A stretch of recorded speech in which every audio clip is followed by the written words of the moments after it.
traveled to those areas and a friend of many people in this room and a mentor to some of them, passed away. And because he was engaged in the University of Rijeka, in the Palace Moise, in the Center for Advanced Studies, we decided that we would dedicate an annual lecture to Erhard Busek. And last year, the first lecture was given by former Greek Prime Minister George Papandreou. This year, I have the great honor and pleasure of introducing Misha Glenny, the Rector of the Institute for Human Sciences and renowned journalist and author of many books that have been and still are in print and are still being sold. And since I hark from this region, his great book on the Balkans. So after Misha's keynote speech, we will have a panel, as you know from the program, and we have decided, given the events in Russia, which we don't quite know in what direction they're going, but whatever it is history, and so we'll dedicate at least parts of that panel to that. So, Misha, please. Thank you, Ivan, and I'm very pleased to be giving this second Erhard Busek Memorial Lecture in the series. However, today has not been the most propitious day to formulate it because of what's been going on inside Russia, and I've attempted just to throw in a few observations about that, because it seems to me to be so critical given what the subject under discussion is. So last week I wrote in the Sunday Times that Ukraine's primary strategy for the counter-offensive was the aim to ensure what has been called a catastrophic success. In private conversations that I've had, senior Ukrainian officials have admitted that their armed forces do not currently have the capacity to restore Kyiv's sovereignty over all the occupied territories. Instead, they're likely to cause as much damage as possible to Russia's strategic control over the occupied areas in order to provoke a crisis within Moscow itself.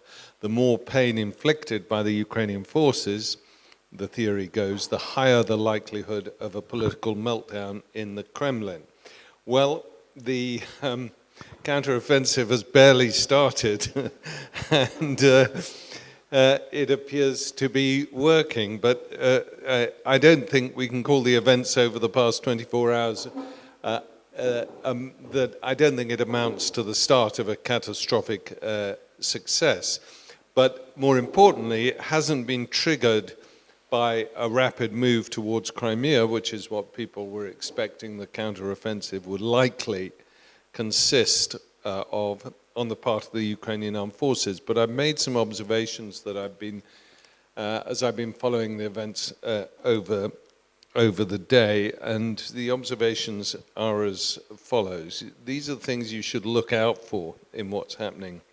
First of all, major military defections or popular support in favor of the Wagnerites.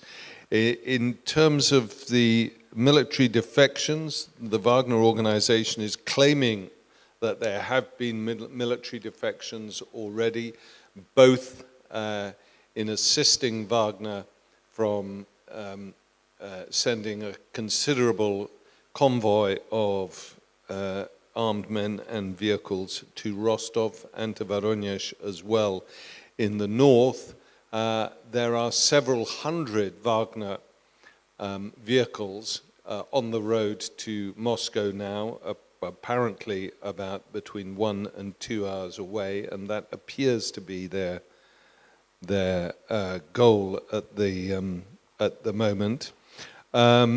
But also look out for political defections. At the moment, there haven't been any political defections. The one that people inside Russia are looking at is the Communist Party of the Russian Federation, which is the second largest party in Moscow.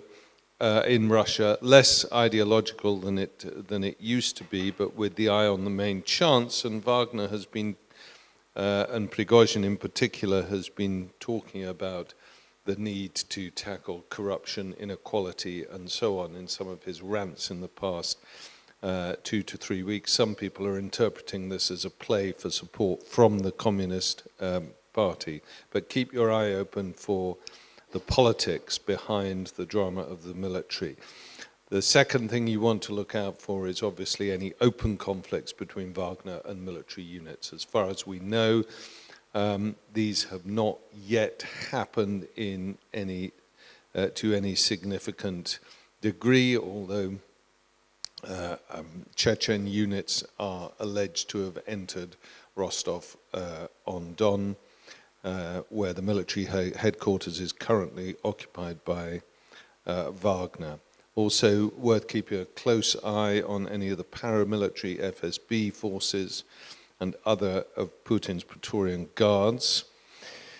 So, if the instability continues, the risk of a sharp asymmetric strike on Kyiv grows. So this is the most important point of all. We are now in a phase of risk mitigation where there is a vacuum of power inside Russia itself. This is extremely dangerous for Ukraine. And we have to watch out very carefully how this is going to play out.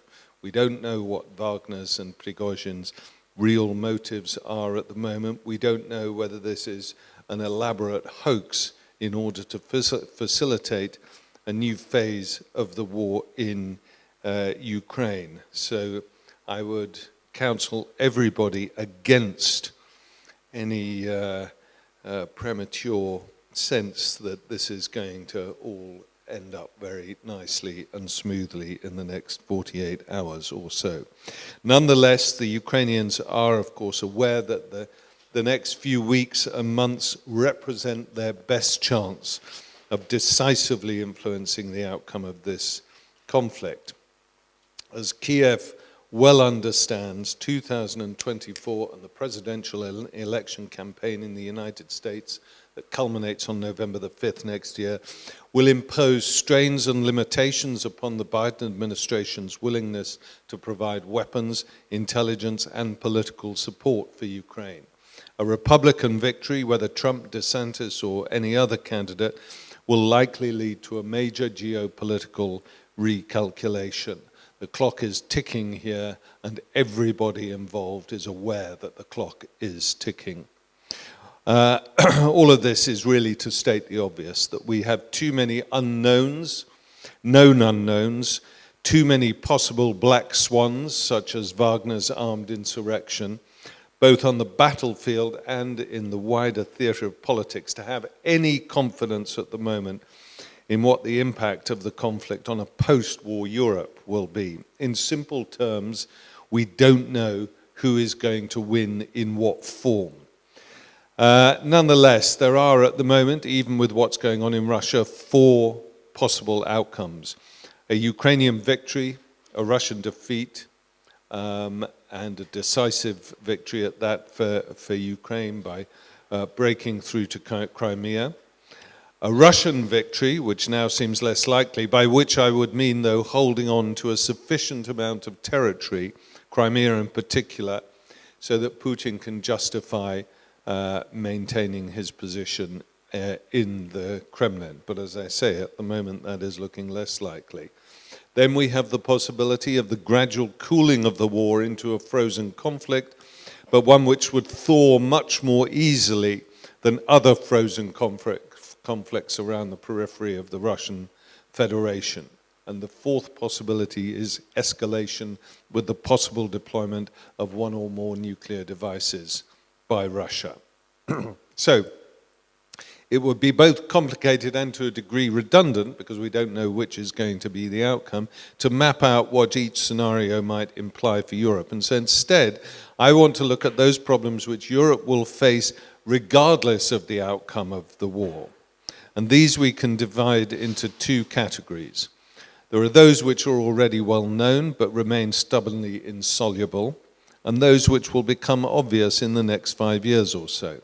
So first, let's go to Central Europe, and we could choose other parts of Europe as well for this, but Central Europe is particularly interesting at the moment, and the possible strengthening of populist governments in the region. Apart from weakening the unity of the EU in its policy towards Ukraine, or perhaps more accurately, strengthening the influence of Moscow within the EU, the political trends will pose a serious threat to the European Union's core political values of democracy and the rule of law, because it's not beyond the bounds of possibility that by the end of next year, we will have populist illiberal governments in a majority of Central European countries, very importantly, including Austria. We already have one country, Hungary, in which the EU can no longer be defined, which can no longer be defined as a functioning democracy, because the government has throttled the accountability mechanisms upon which the rule of law depends. Orban's Conservative Political Action Congress from a month or so ago, styled, of course, on the grand gatherings of the American right, is potentially a moment of real significance, as much of the rhetoric focused on the EU's warmongering in Ukraine or accusation that the EU is at the center of a globalist conspiracy. It's well worth going back to look at some of the footage from the Conservative Political Action Congress, because leading politicians from Europe were saying truly hair-raising things at that gathering. I am personally sensitive to this because I was and remain, as you all probably know, a passionate opponent of Brexit. The economic, constitutional, political and social damage which Brexit has inflicted on the United Kingdom is now slowly becoming clear to all parties except the true believers in the project. Now he's assumed the office of Prime Minister, Rishi Sunak is confronted with the fearful reality of Brexit. Keir Starmer knows it, but is too afraid to articulate this because he's so desperate to regain the votes of the so-called Red Wall in the north and the Midlands, and he thinks that by mentioning Brexit, he will lose those. They will retain their commitment to the Tories. But as I shall examine a little later, it is the industries associated with the digital world, renewable energy, and others related to the green transition that will suffer most from Brexit. I know that most people, including in the EU and probably in this gathering here, are fed up with Brexit, but it has one very important lesson for the remaining states. The great mistake of British populism was to set itself an achievable goal, i.e. leaving the EU, in order to satisfy the nationalist urges of some of its supporters. Because once you've achieved that goal, you have to own it. Above all, the Conservative Party has to own it. Anything that happens after your goal is achieved is your responsibility, whether it is cucumbers and tomatoes disappearing from your supermarkets, a steady decline in foreign direct investment, a long-term reduction of GDP by 6%, having to queue for over an hour in an airport before you reach your holiday destination in Marbella, suffering the highest and stickiest inflation rate in Europe, or like me, having to pay up to 40 euros a time customs duty when a publisher sends you an unsolicited book from London to Vienna. The good news is that, as the pollster Peter Kellner has revealed, Britain is now an anti-Brexit country. In the past 7 years, more than 4 million people have died in Britain. They were mostly older voters who backed Leave by 2 to 1. Over the same period, almost 5 million people have reached voting age, and they overwhelmingly want Britain to be in the European Union. The combined effect of these two trends has been big enough to wipe out the 1.3 million Leave majority in 2016 and replace it with a 1.6 million majority for Remain. This estimate, by the way, takes full account of the fact that older voters turn out in much larger numbers than the under-25s.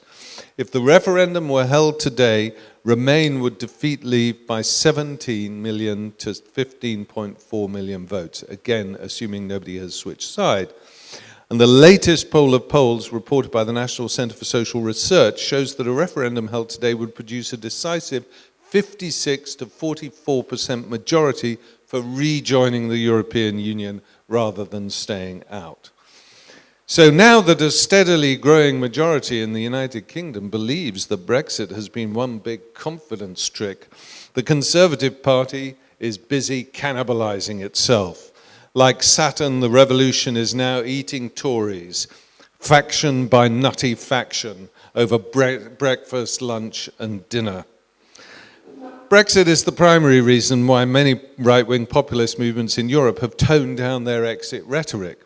Instead, their goal is now to strip Brussels of any power of political coordination while maintaining the benefits of the customs union and the single market. In the eyes of Viktor Orban, for example, these benefits not only should but must include the generous subsidies which allow the Hungarian economy to tick over as well as it does. Those who believe that Europe needs a more integrated model to survive in an extremely dangerous geopolitical environment must address this. Now that Orban has lost the protection of Angela Merkel, he is under greater pressure than before, but there is nothing he likes better than a good fight. So the second challenge, apart from populism, is not unrelated to the first. It's migration, of course. But to have any long-term perspective, the EU, as we all know, needs a significant injection of foreign labor every year. Some of its member states or inhabitants may not like that, but if we are to sustain both our competitiveness and our growing population of pensionable age, we have very little choice. There is no shortage, of course, of people keen to lend their labor to the European Union. The great challenge is how to manage that flow without unsettling existing inhabitants and without placing too much strain on infrastructure. And in the age of Schengen, there must, of course, be a degree of consensus amongst member states. A senior European diplomat 4 years ago described Europe as being surrounded by a necklace of fire, highlighting conflicts or potential conflicts running from Belarus through Ukraine, Armenia, Azerbaijan, down into the Middle East and onto Ethiopia, Sudan, South Sudan, Libya, the Central African Republic, Chad, and Niger. When I asked one of France's senior diplomats 3 years ago what threat most frequently wakes him in the middle of the night, he answered without hesitation, Algeria. Unless Algeria is integrated into the renewable energy bonanza early on, its economic stability will start to wobble as Europe seeks to reduce its dependency on resources like Algerian gas.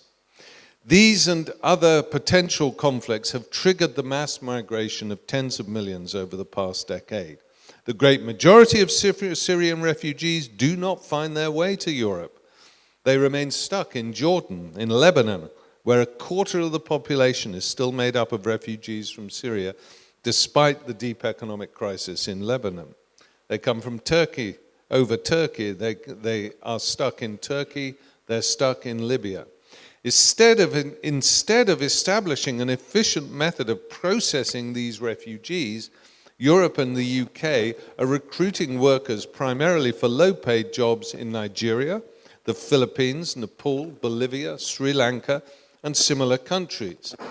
In this way, the EU drains such countries of a vital part of its workforce, especially in health and social care, while failing to solve the problems solved by forced migration of those sitting, waiting, and then risking their lives in the boats coming in from Libya, Tunisia, or Turkey. The third challenge is enlargement. While appearing decisive, the move to jettison Moldova and Ukraine up to the top of the enlargement's hit parade has highlighted the EU's engagement failure in the Western Balkan. Starting with Macron's decision in 2019 to block Albania's and North Macedonia's applications, now being aped by successive governments or non-governments in Sofia, The EU's performance over the last 5 years has been frankly risible in this regard. This is a region that is surrounded by EU member states, that has a population of a mere 17.5 million, whose integration into the Union would offer sufficient security guarantees to effectively neutralize Russia's political influence in the region and to eliminate the dangers of conflict breaking out locally. The events in northern Kosovo over the past few weeks should be evidence enough of the risks Europe is running here. In recent months, Germany, France, and the United States have attempted to exert coercive power on Belgrade and Pristina, but both Alexander Vučić and Albin Kurti still perceive the process as a game of chicken in which the person who swerves to avoid the oncoming car of the opponent first could end up facing existential domestic political problems. If Serbia and Kosovo were to reach an agreement, opening up the path to EU membership, I am convinced that most other constitutional problems in the Balkans will become much easier to solve. The presidential and parliamentary elections in Montenegro have created a fascinating opportunity were an imaginative Brussels to consider absorbing this country of less than 1 million people in order to send out the strongest possible signal to the Western Balkans that this European region has not been abandoned in the wake of Ukraine. Serbia, incidentally, is set to play a critical role in the less well-articulated, but without doubt primary challenge facing Europe in the long term, energy and the green transition. The European Union has determined that by 2035, the great majority of vehicles manufactured must be powered by batteries. That will mean between 10 and 15 million cars a year. So what does that actually mean to do that? Well, it means that Europe will need close to 1 million tons of lithium carbonate every single year, 20 times as much as the 50,000 tons that it currently consumes annually, and twice the global annual output at the moment. Europe currently produces between 2 to 3% of the lithium it consumes, which is higher than the equivalent figure for most of the other critical raw materials which Brussels has designated as strategically vital for the Union. Bearing in mind that the automotive industry in the United States is set on a similar course, while China's vehicle manufacturing industry is on course to outstrip both the EU and the US in the same 10-year period, well, what does that mean? Let's stop and think about it. We need at least 3 times as much as the total amount of lithium carbonate currently produced just for the car industry of those 3 territories, that's minus Japan, minus South Korea, minus Malaysia and others, by 2035. Where the hell are we going to get that from? Serbia, as it happens, possesses one of the largest supplies of lithium in Europe. President Vučić cancelled an agreement with Rio Tinto to develop the mines, citing pressures from green protesters. This is regarded by some in Belgrade as a cover, as Vučić has never before seemed inclined to succumb to protesters. It is rumored by others that China even encouraged this strategy because it too would like to get its hands on that lithium. Vučić understands the value lithium has as part of a wider, indeed monumental political game, the scramble for critical raw materials. Just as Mexico, Indonesia, and Chile have in recent years nationalized their critical mineral reserves, Vučić is wondering how to leverage the most from the potentially very lucrative reserves in Serbia. Now, until talks between the Commission, the EU Commission, the European Commission and the Biden administration on a possible joint plan for the establishment of supply chains of strategic raw materials comes to fruition, the EU will be in competition in Serbia and elsewhere, not only with China, but with the US and Australia as well. This is why challenges such as the resolution of the Kosovo issue are not merely desirable, this is imperative.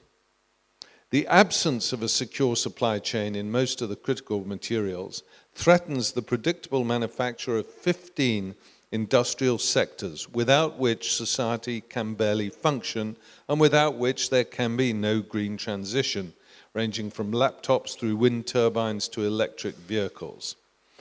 China doesn't have significant control in several of the critical raw materials or reserves of its own, e.g. lithium, copper, nickel or cobalt. Furthermore, its rare earth mining operation in Mongolia has proved to be so damaging to the local environment that it has largely outsourced the mining of its rare earths to countries like Myanmar, where incidentally it is literally blowing up mountains in order to get its hands on some of these materials. However, it does maintain a near monopoly on the processing of almost all critical raw materials, including rare earths, lithium, and copper. Indonesia has imposed a ban on all exports of its huge nickel reserves, critical for current battery technology, but has allowed just one country, China, to build processing factories close to the mines that ensures Beijing's monopoly on this product, even though the processing takes place outside Chinese territory. And incidentally, in an interesting move that happened earlier this year, as you may know, for decades, the United States and Europe have been imposing export controls on technology to China and to the Soviet Union or to Russia. Well, this year, for the first time, China started imposing export controls on its processing technology for critical raw minerals. This was in February and March of earlier this year, and its aim is to sustain its monopoly on the processing of your raw materials. If it succeeds in doing that, the implications for the European automotive industry are very grave indeed. China can turn virtually all raw materials into tech-ready products for 30% less of the cost than anyone else can in the world, which is why a month ago, Ford in the US agreed to outsource its new battery production to the world's largest producer of batteries, CATL in Ningde in China. The news is unlikely to please the Biden administration, for whom the onshoring of critical raw materials and its processing is a key provision of the Inflation Reduction Act. But as China currently processes 78% of lithium-ion batteries produced, Ford and others have limited room for maneuver. Europe is over 90% dependent on Chinese processing of all these metals. The stated ambition of the Europeans is to create around 35 battery gigafactories in the next decade. It's an admirable but hopelessly unrealistic project unless Europe manages to develop much, much greater control over its mineral supply chains. Where the US is already acting swiftly to do this, Europe is dragging its feet. If Europe is to meet its targets for the green transition, it needs to do two things. It needs to dig up large parts of its own land mass, and it needs to cultivate much better relations with its partners in the global south. In our discussions so far these days, the EU received much credit for its ability to roll out the vaccine, the COVID vaccine, during the pandemic. Where it really failed was in its decision to bend to pressure applied by the vaccine manufacturers to block the development of generics or to distribute the vaccine at cost in the global south. Even the Americans were happy to do this, only the EU prevented it. This has contributed significantly to the reluctance of the global south to support Europe and the United States in their policy on Ukraine. Europe has significant supplies of lithium and other critical raw materials buried underground. In Carinthia, in Austria, Carinthia boasts one of the biggest deposits of lithium on the continent. Northern Bohemia, the Erzgebirge in eastern Germany, Portugal, and across Scandinavia. Geologists have found a rich variety of key minerals which we have identified that we need urgently, and we need those supplies. But local people are quite reasonably not always thrilled at the prospect of some giant mining corporation churning up their green and pleasant lands. There is a working assumption that the continent can meet its needs by digging up the global south instead. This is NIMBYism on a grand geopolitical scale, and basically it ain't going to work. So we've got to rethink that in a fundamental way. As I indicated earlier, the EU is lagging behind both China and the US in striking deals with suppliers of everything it will need to ensure a smooth green transition. It needs to be much more proactive in this field if it's to keep up with its competitors. And of course, it must begin to think with greater geopolitical intelligence. I think it's worth highlighting another statistic here, which Olivia alluded to yesterday in her excellent talk. Between now and 2030, 55 new nuclear power stations are scheduled to open around the world. 6 of those will be in Europe, including Turkey. The rest are in the global south, everywhere from Bangladesh to Argentina. Of these, Russia will construct 23 and China 19. This translates both into immediate political influence, but also extraordinary economic influence, as Russian and Chinese engineers and computer sciences will be in charge of operating these plants. Related to the issue of critical raw materials is Europe's management of technology. This has become acute in the past 6 months with the dawning realization of the power of and dangers posed by artificial intelligence. We urgently require much greater human supervision of generative pre-trained transformers, or GPT, and their development. This speaks to a broader issue about technology across many sectors. It's critical that we create structures enabling human oversight of the introduction of new technologies. If we look, for example, at the field of biotechnology, matters are somewhat different. In December 2019, a court in Shenzhen, China, sentenced He Jiankei, a researcher, to 3 years in prison for the crime of illegal medical practices after he collaborated with 2 others in the production of a genetically edited baby. The court ruled that the 3 defendants had deliberately violated national regulations on biomedical research and medical ethics, and rashly applied gene editing technology to human reproductive medicine. This outcome was welcomed by governments, by scientists, and by broader publics around the world.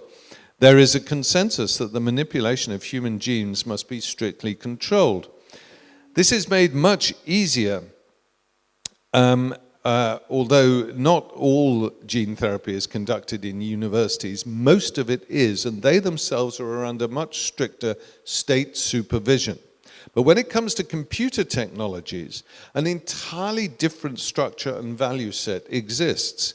Governments have little or no control over innovation in technologies, the implications of which are every bit as far-reaching as gene manipulation. Computer technology lies to a large extent outside state regulation, in the hands of giant corporations whose primary aim is profit, and for whom the concept of innovation is viewed with an almost divine reference. The deification of innovation is particularly pronounced in the United States, notwithstanding the hair-raising warnings coming from some of the leading developers of GPT and other artificial intelligence technologies about the risks we run by its uncontrolled introduction. And just as an example of this, I've been looking over the past few months at the impact of GPT and AI on the publishing industry.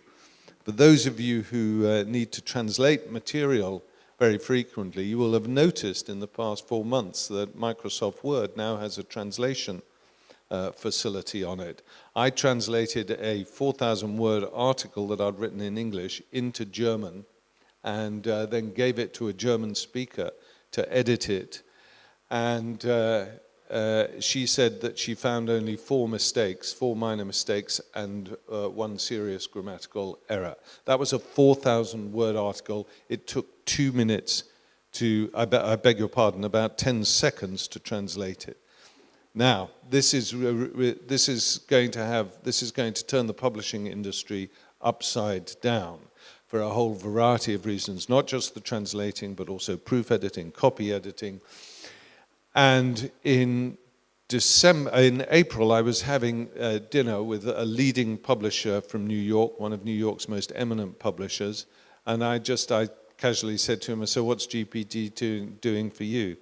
And he said in January he had a manuscript submitted to him by an agent who told him that it was a new author writing a thriller.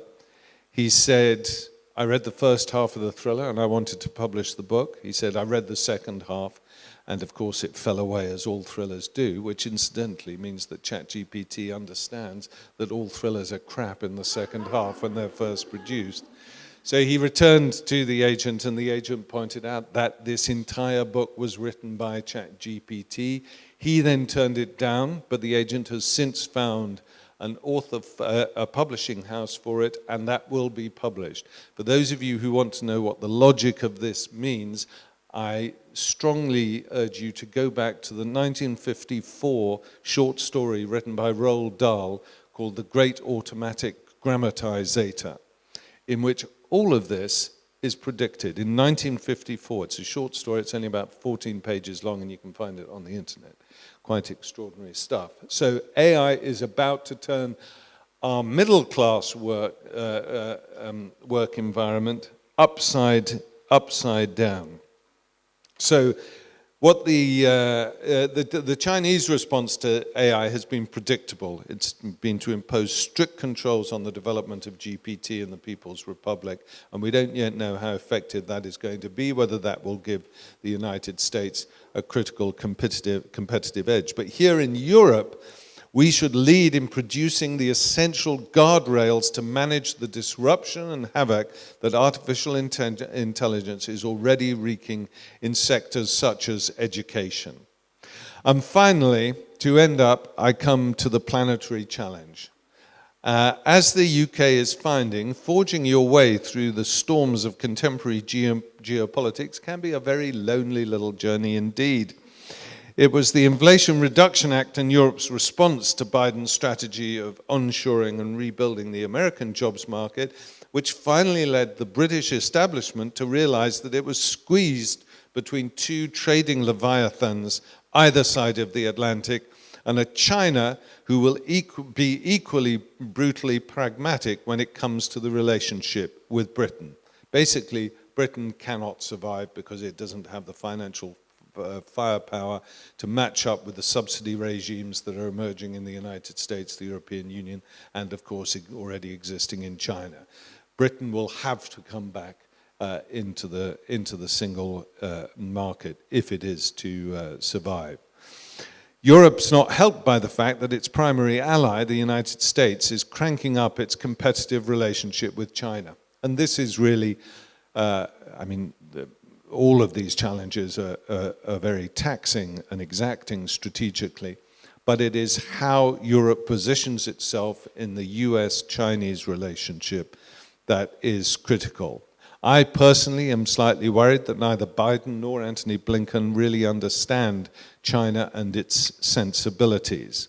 On Taiwan, it seems to me as though the Americans are engaged, along with the Chinese, that they are drifting into another game of chicken, although this one is much more serious than the game of chicken going on in Kosovo. As we know, in the technological economic warfare, Taiwan is critical as it produces 80% of the world's microprocessing chips. Incidentally, this in one respect is where Europe is really benefiting from this, as Intel, the chip manufacturer, is seeking to reduce its dependency on Taiwan by investing in Europe to the tune of $100 billion, along with generous provisions from member states and the EU. They're going to construct chip manufacturing factories in Wrocław, Magdeburg, Toulouse, and Barcelona, and other ones under consideration.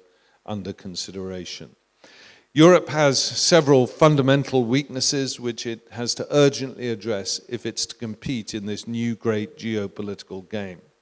But it must also calibrate its relationship with the US and China in the knowledge that the biggest challenge of all, the climate emergency, is a global problem that can only be solved through planetary cooperation. The traditions and the values of the EU will be vital in achieving this, but it is going to require political leadership of a maturity which I certainly haven't experienced for at least 3 decades. Thanks very much for your attention.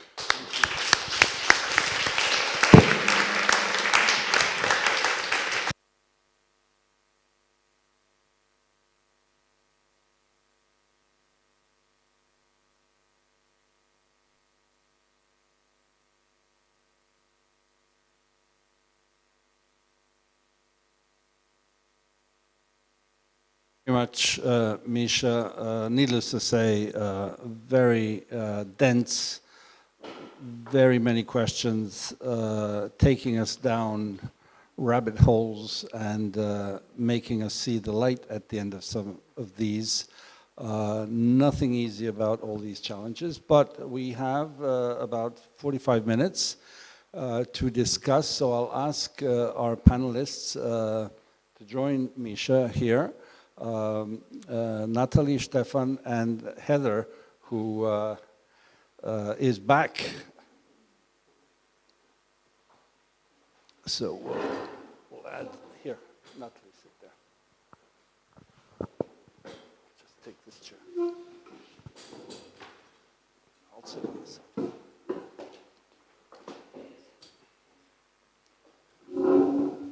Okay, so let's start with you, Nathalie. Wow, so much. I was kind of taking notes. Let's keep it to about 5 to 7. Yeah, absolutely. I mean, just a few reactions which are not... So, the first kind of thought that popped in my head was really related to this sort of right-wing populism story. And in a sense, this has been a wave. Okay, the good news... There is good news. The good news, at least in Europe, let's see what happens in the United States, but at least in Europe, there seems to be a functioning link between politics and policy. So when policy really screws up, politics follows. And so the nationalist populist wave that we had seen essentially peaking around 2015, 2016, was, I think, very much connected to the failures of policy, especially in the context of the financial crisis and migration and all the rest of it. I think the reason why it has gone down since then is that actually policy has delivered, I mean, it hasn't been fantastic, but it has delivered relatively well. And many of these things we were discussing over the last couple of days. So it has managed relatively well the pandemic, it's managed relatively well the energy crisis. So to me, the question is, if we are now going to see a rise once again of that right-wing populist wave, what are the underlying reasons? And Heather was actually, you referred to it, Heather was referring to it earlier. I think something that we should really be reflecting about is this risk of the green lash. And you're basically seeing signals of this, from Germans up in arms over gas boilers, as opposed to Dutch farmers over nitrogen targets, as opposed to the story over combustion engines. So you're beginning to see how this can very easily become the new kind of rallying cry of the right-wing populists that had basically lost a story to tell and could be regaining it through this. So I think that's something that we should be very wary of, and then the question is how to address it. A thought on migration, and I've been so also yesterday when we were talking about migration, why is it that we handle it so badly? And you framed it basically actually in terms of migration should really be thought of as an opportunity. And of course, we don't do it.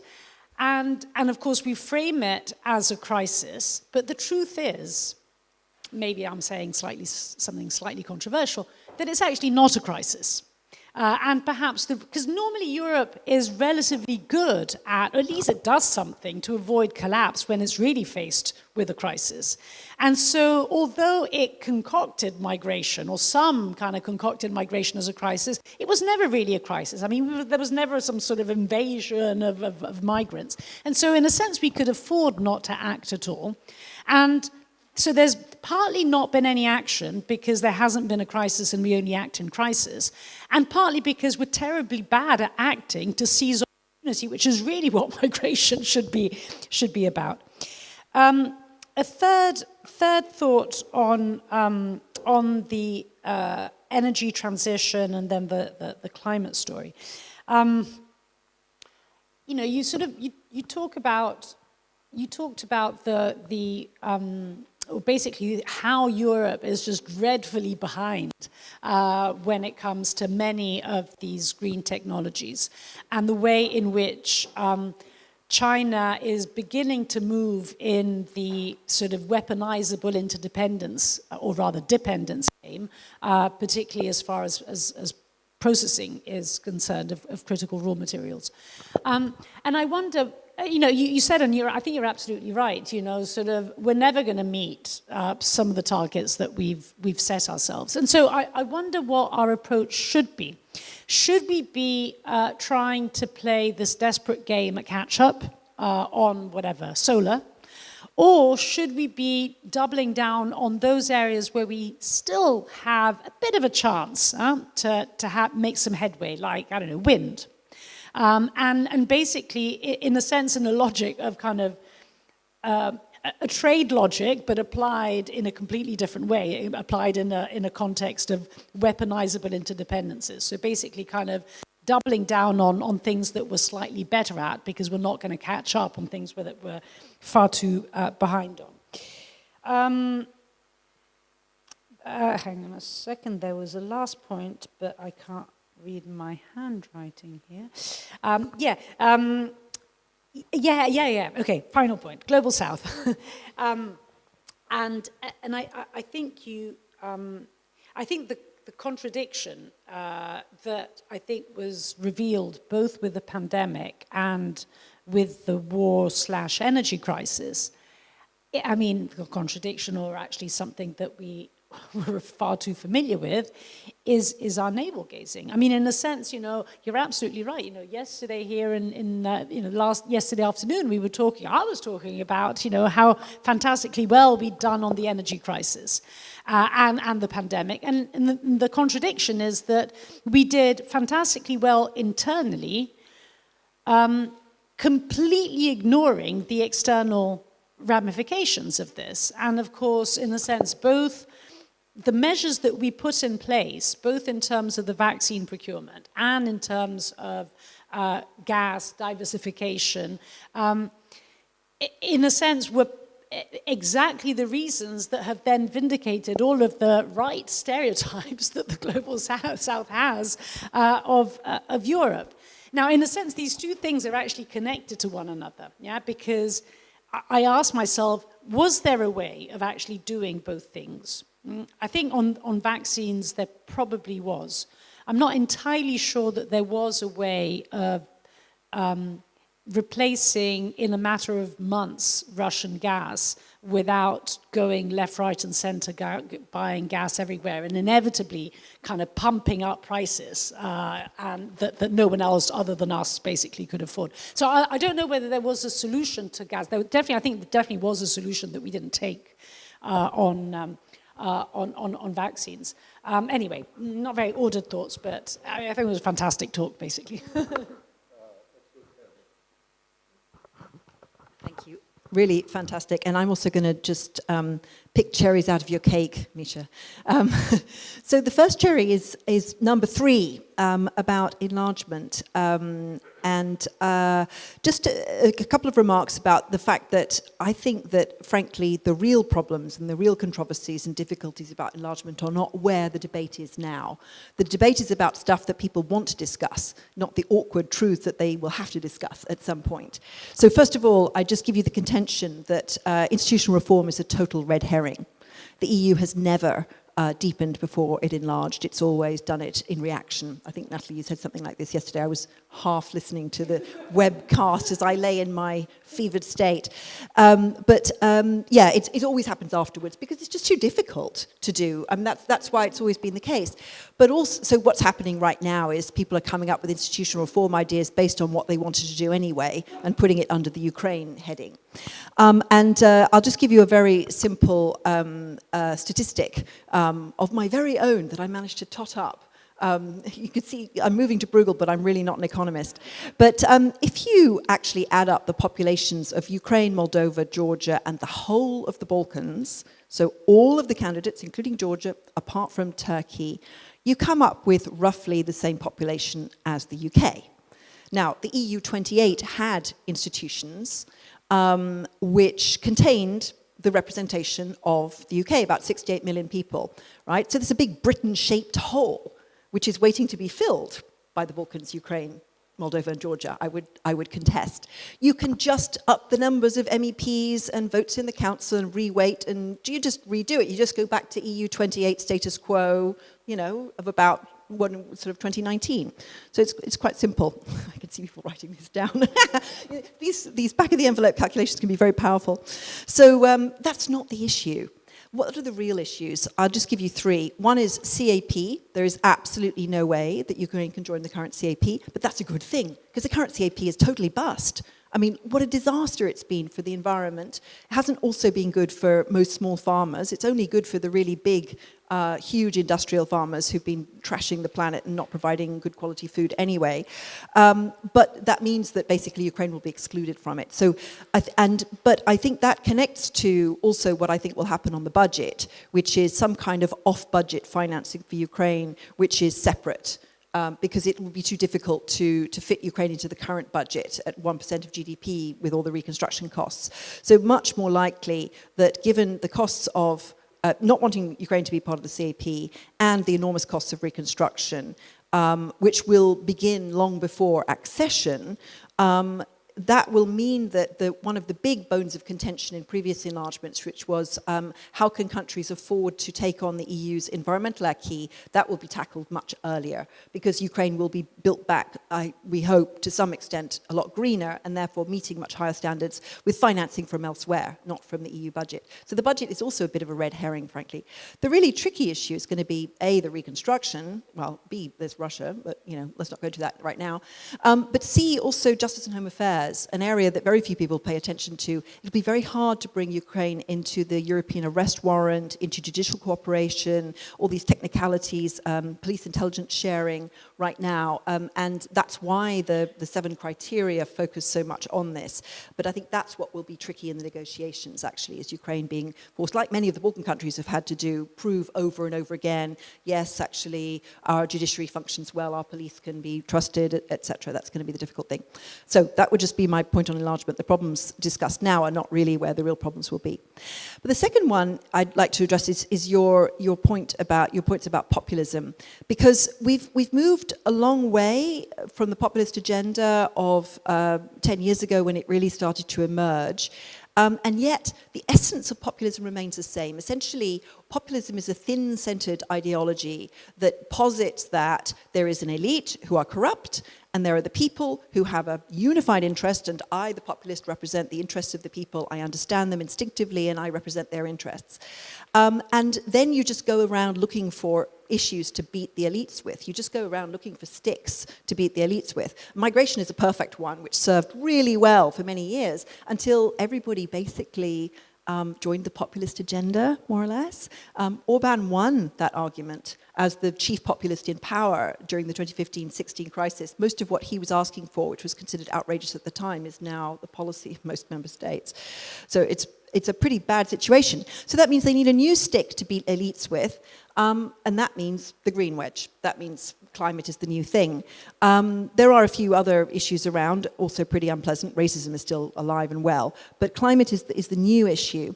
And more or less what's happening is you've got a number of populists who are now in power, of course, and that's quite tricky. When you've been blaming the elites for the suffering of the people and then you are the elite, what do? Well, then you find a different elite, which is really in power, and that's going to be Brussels. So you bash Brussels a lot. And so I think you're absolutely right, Misha, that Huxit, Frexit, Nexit, forget about it. Nobody wants to leave the EU or the Euro or anything like that.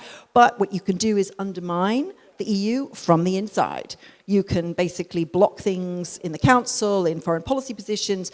And now that Hungary has done that, sorry, Fidesz, can I just like to point out this is Fidesz, this is not Hungary, has done this to the nth degree and really expanded the bounds of what is acceptable behavior in a member state. I remember a management consultant once telling me, institutional culture is set by the worst behavior that is tolerated.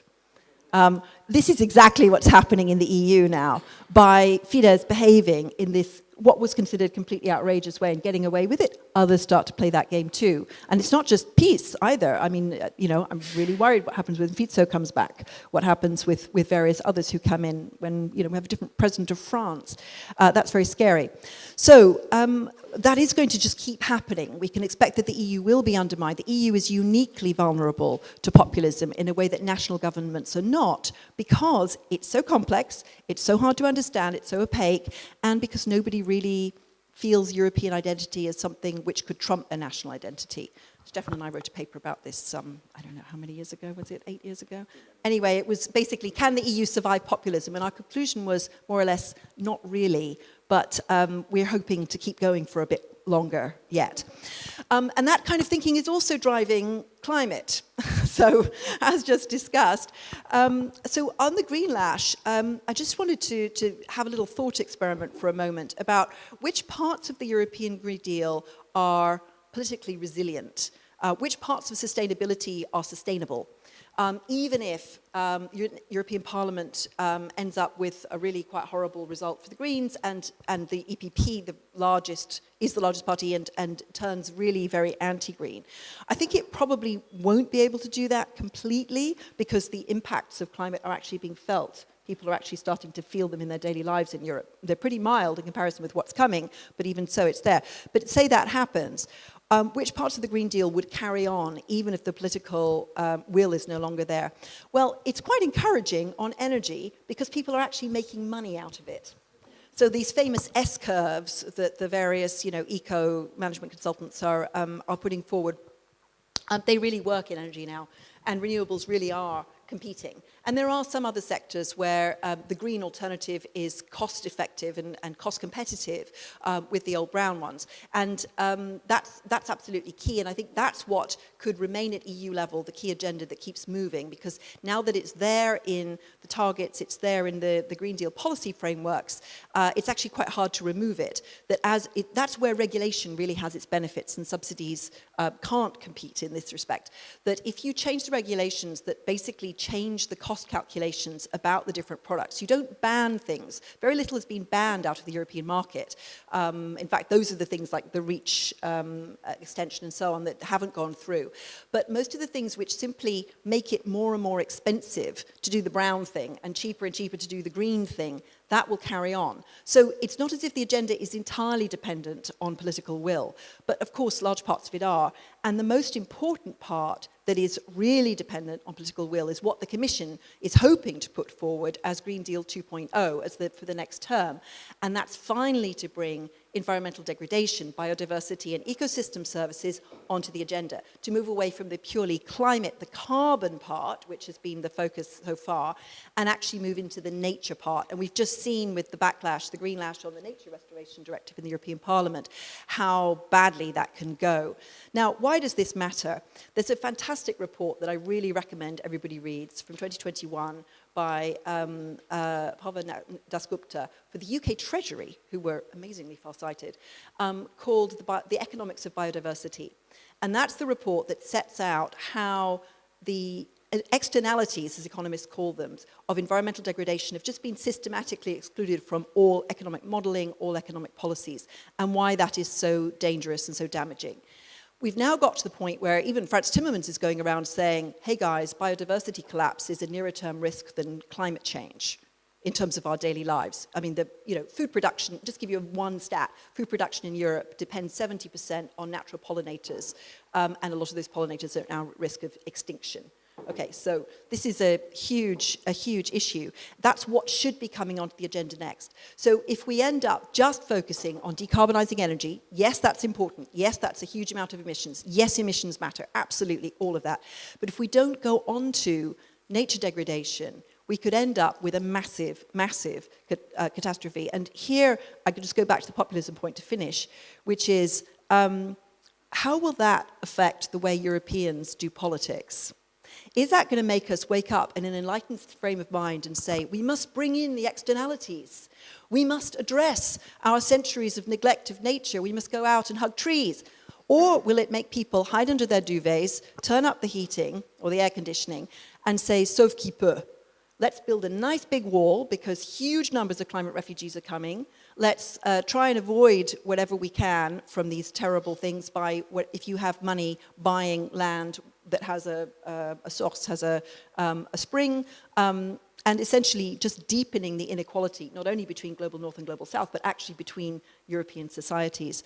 And I think that's what really scares me, that then the populists will really win, because instead of collective solution seeking, the crisis will cause even more inward looking. So although I applaud the security framing around climate and environmental degradation, I think that's needed to bring it into security policies, to bring it into economic security.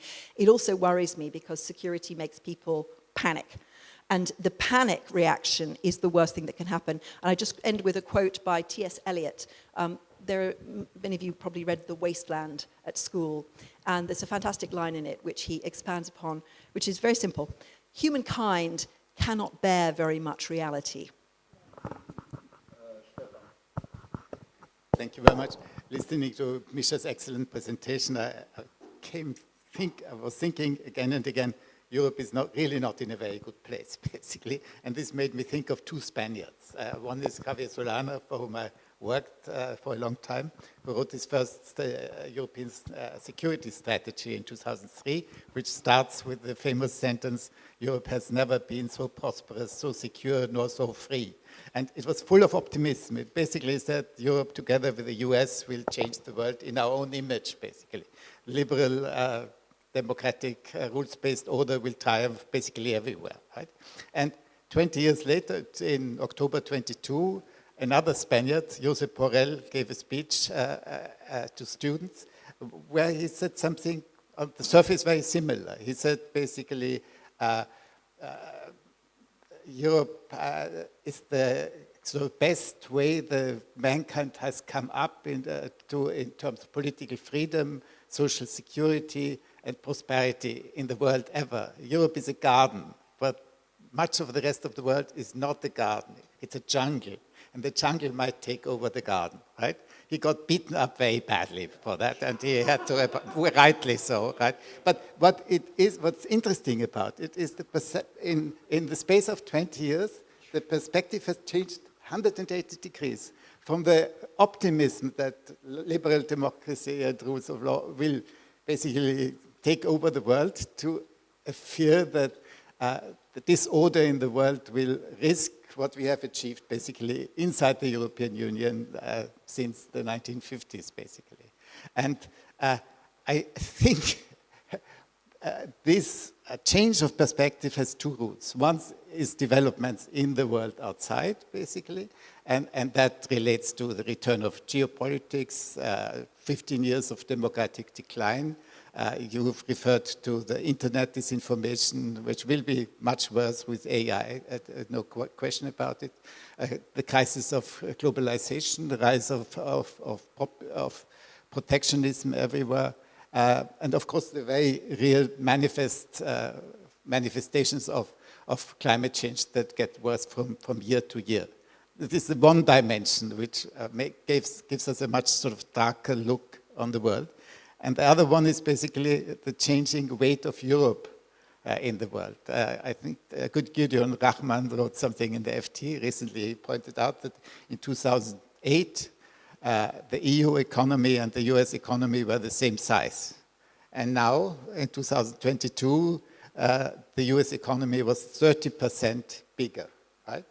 And he also said that among the tech companies, the big 7 countries, companies are American ones, and among the biggest 20, only 2 are European, basically. And this list can be continued, and of course this will not change, because if you look at the GDP overall, this European share of global GDP will go down from 15% to about 10% by the year 2050, and of course in terms of demographics will go from 7.5% to 5%. And this kind of change, rebalancing of the global constellation of forces is basically not something that we control by ourselves. So the question is what conclusions we draw from that.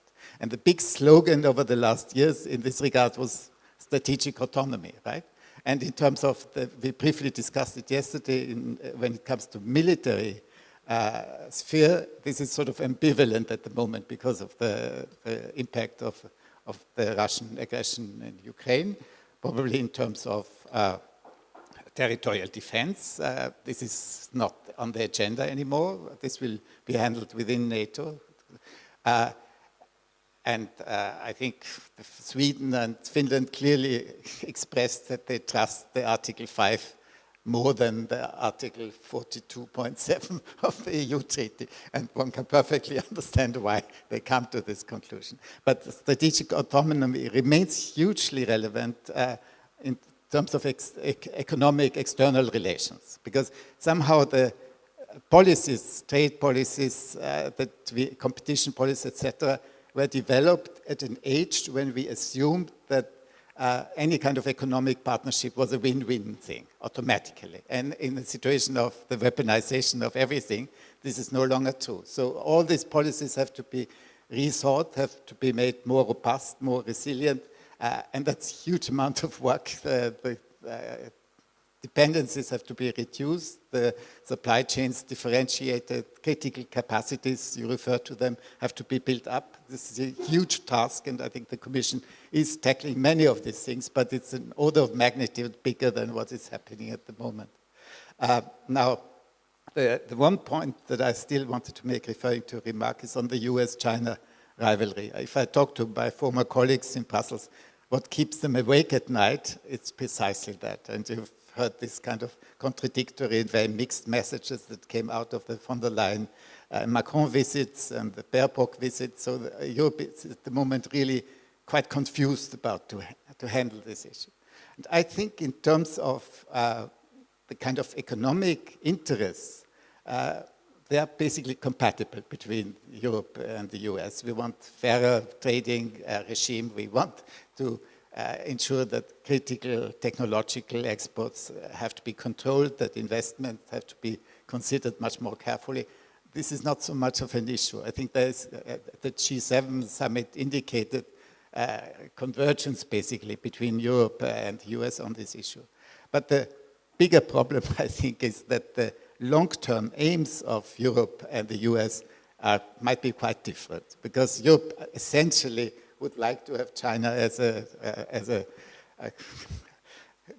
normal player in the international system, basically, whereas US wants it to be wants a China that is significantly less powerful than itself, right? And that is a difference of objectives that will be extremely hard to deal with. And of course, over the last few months, you had the impression that the US and China were almost already on the course towards a confrontation over Taiwan.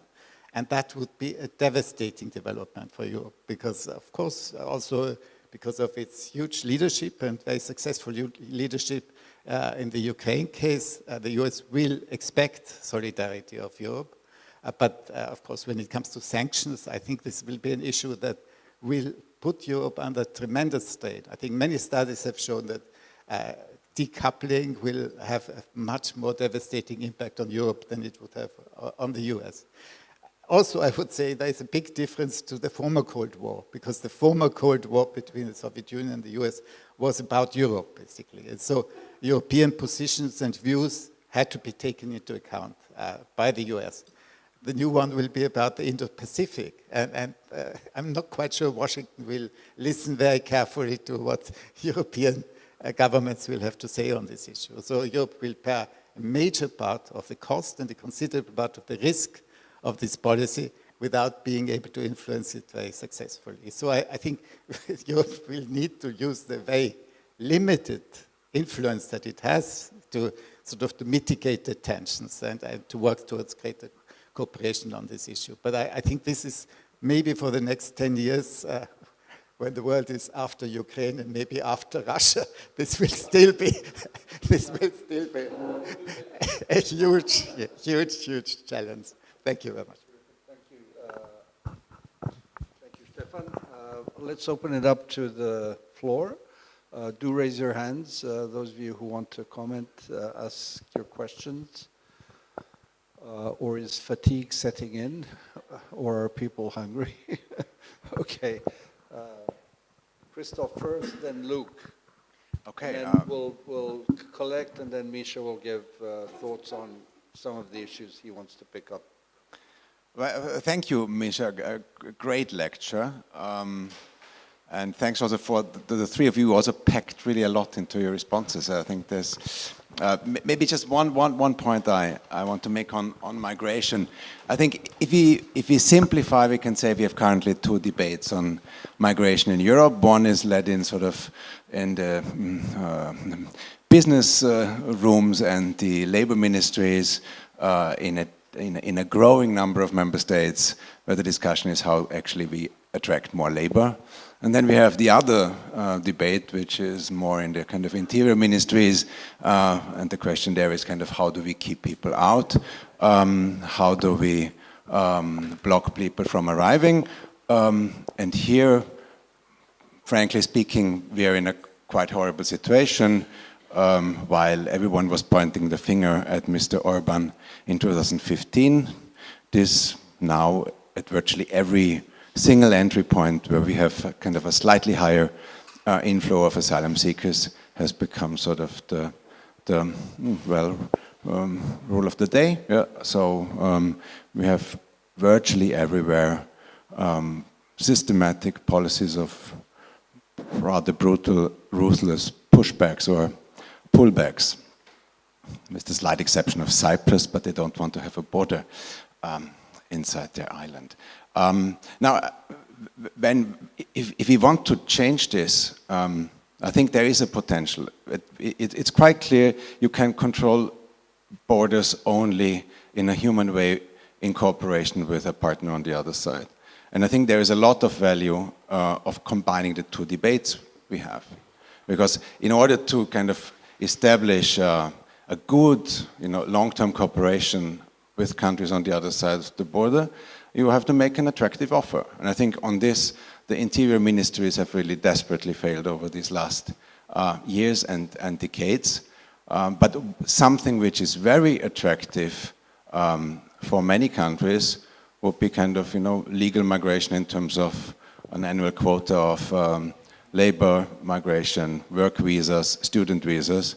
And so these two things, I think, actually can be combined. No, kind of we say, we find agreements that countries take back people who our institutions find don't need protection, but in exchange we will accept a significant amount of labor and possibly students. And I think if this happens, you also will see a dramatic decrease of people who are getting into boats and a decrease of people dying in the Mediterranean or in other borders, because now Europe is still attractive. If you defy the odds of the Sahara, the Mediterranean, or the Polish forests, and you make it into Europe, you are actually, regardless what your asylum procedure eventually reveals, you are most likely to stay.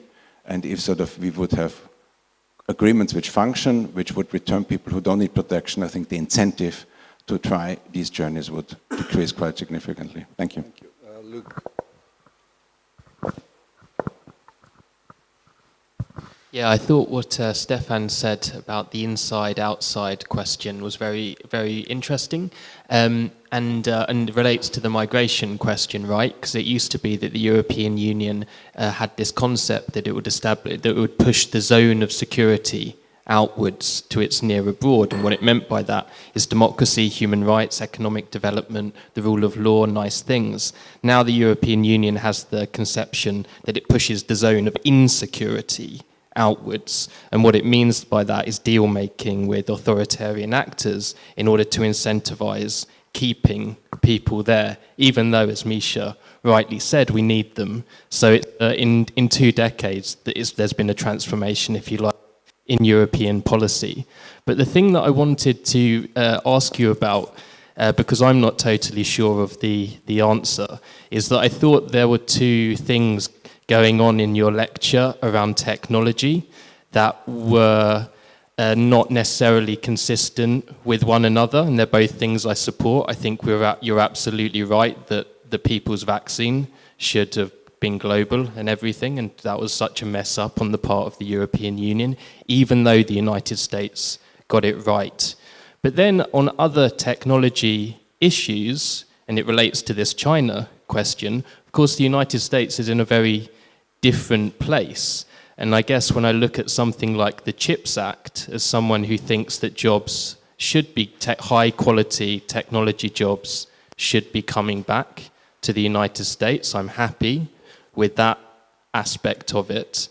But it's certainly not a people's vaccine technology sharing project. It's the very opposite of that. It amounts, if it's brought through to its conclusion, as essentially a technological blockade on China. And I guess my question is, are we happy with that on security grounds? And are we concerned about the potential for unintended consequences for that policy? Any more questions or comments?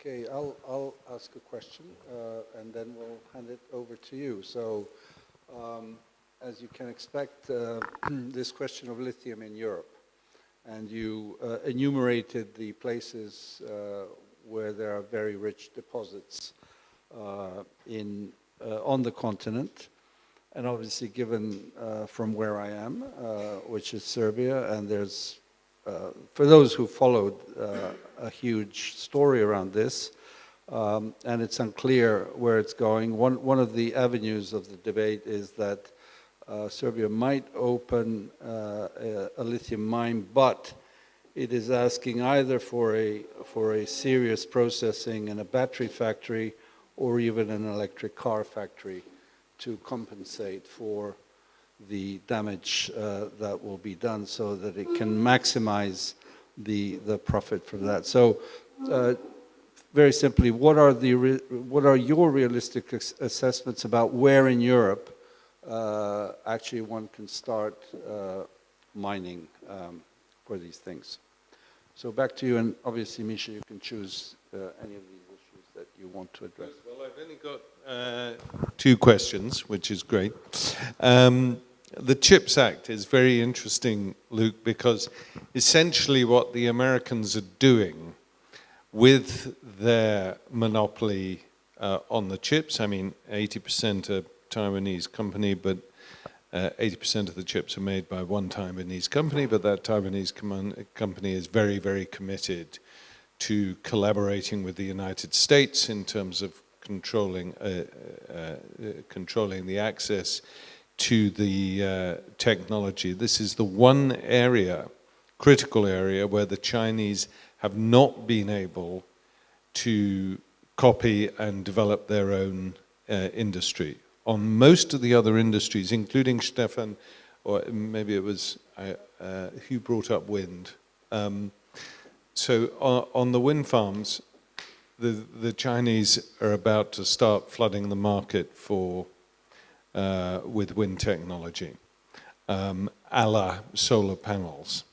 They're now beginning to manufacture them themselves so that the Danes and the British and the rest will again be undercut because the Chinese can produce these. It's significantly cheaper. And so what I think the Americans are doing with the CHIP Act is this is their quid pro quo on processing and supply chains of raw materials, is that at the heart of all these industries are chips, and as long as the United States feels it's in control of that industry, then the Chinese can't fatally pull the trigger on critical raw materials, and I suspect that's what the Chinese feel as well. So you have a standoff between the chips and between the so it's increasingly not just the processing and the control of the extraction or influence over the extraction, but it's the manufacture of final products as well, and that's why the European automotive industry really has to think very carefully about what its strategic decisions are going to be made, because China could well be in a position where the German and French automotive industries are basically just a branch of the Chinese industry. This is, and I have to say, the European car manufacturers have been pretty slow off the mark on this one. I think they realize it. They realize it now. The Inflation Reduction Act has had an extraordinary impact on the automotive industry in the United States, and they are now the individual companies are all engaged in securing their supplies of those critical raw minerals and the processing capacity as well, much faster than the Germans and the French and the Italians are doing here in Europe. And as that relates to Ivan's question, so I mean, I mentioned in the talk that so Chile has just nationalized its two huge lithium producing companies. And Zimbabwe is doing the same with its lithium. What the Global South has realized is that for once, they're in a position to bargain with their natural resources. So they are all looking at the Eastern Democratic Republic of Congo. They all know that that means basically the raping of the landscape and millions of deaths. And they are simply not going to tolerate a neo-colonialist approach to the exploitation of these minerals, and nor should they. So that is,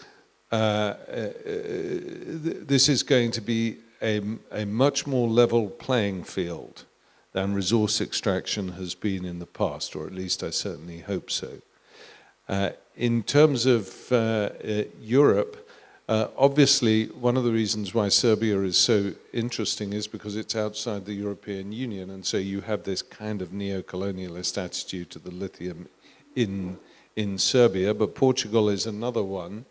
There are local protests in Portugal, but my sense is the government are going to go ahead with this come hell or high water. The one area where extraction is being actively developed is in Scandinavia. Finland has recently come across a very, very significant find of rare earth minerals and others to join the Swedish and the Norwegian deposits, and so I think you'll find a lot is going to happen there. There's also lithium in Cornwall, so the British are going to have one little deposit of their own. That's what they're exploring, reopening all the tin mines, and in order to get hold of the lithium there. But essentially, it's like we are going to have to look for, if we're going to go down the road, which I think we are, of green transition through battery magnet production and so on and so forth, we're going to have to dig up a lot of European territory, even if this is unhappy and unsatisfying as far as the populations are concerned. You're just going to have to do that. Okay, my very short point is, do we actually need to make that many electric vehicles?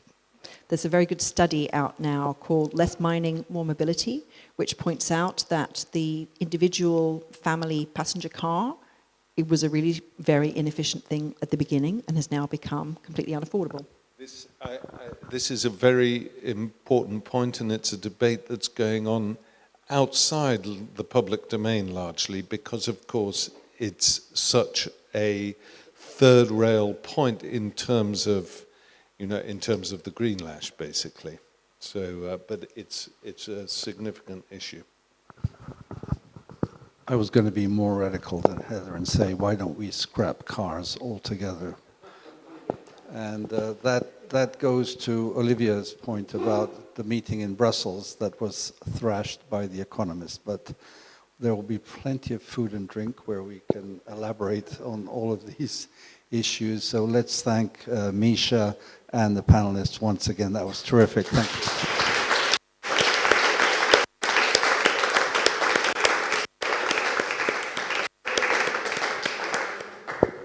So now Cres gives us the